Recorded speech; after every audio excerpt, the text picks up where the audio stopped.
I have invited a mom on who is dealing with the fact that her daughter has a same-sex attraction. So, in other words, raising her kids in a Christian home, 4 children, she's been surprised by the fact that one of her children has declared themselves, at this point, off and on, a lesbian. So how does she deal with this?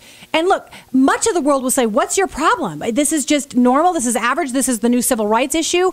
What's your struggle?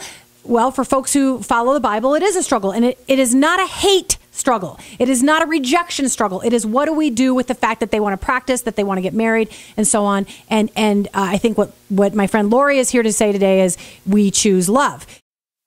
It's Channel Mom with Jenny Dean Schmidt. We're here for you.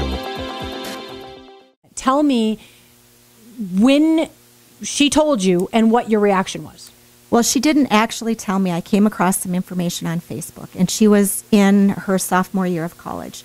I went to her dorm, drove a couple of hours, went to her dorm, and took her and her friend, who was her girlfriend, out for breakfast because I wanted to know who had captured my daughter's heart. Mm-hmm. And I wanted not to like this girl. I loved her. Mm-hmm. And following that breakfast, my daughter and I went for a walk, and I knew she was uncomfortable, and I knew that she was wondering if I knew. So I saved her the pain of breaking the ice, and I said, we know what's going on with you and your friend, and we want you to know that we love you. And she burst into tears, and she said that she thought that we would disown her.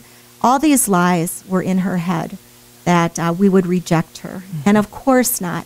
And we told her that what was going on with her and her friend was between her and the Lord, and she needed to research and decide what is going to be the best relationship, God's best for her. It's not my place to be my daughter's or anybody else's junior Holy Spirit.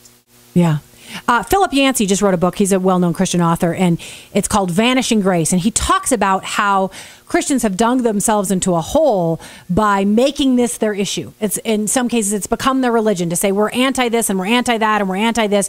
And so people don't get love from these Christians. They get judgment and hatred from these Christians. So you've tried to draw a new line that says, look, you do regard the gay and lesbian lifestyle as a sin, yes? Yes.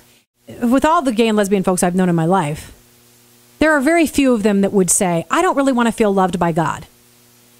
Just about everybody yearns to feel the love of God. Yes, and love from other people. We need to build bridges. And I think the really important thing in our churches and in our Bible studies and out and about, let's start with our own community first, and let's build some bridges. And so when parents are struggling with whatever it might be with their young adult, and there are a lot of parents struggling with all kinds of things when their kids have gotten into things that they never would have expected them to get into. We need to be able to build those bridges, to be able to show grace and to speak truth and keep those relationships intact. If we don't keep them intact, where's the healing?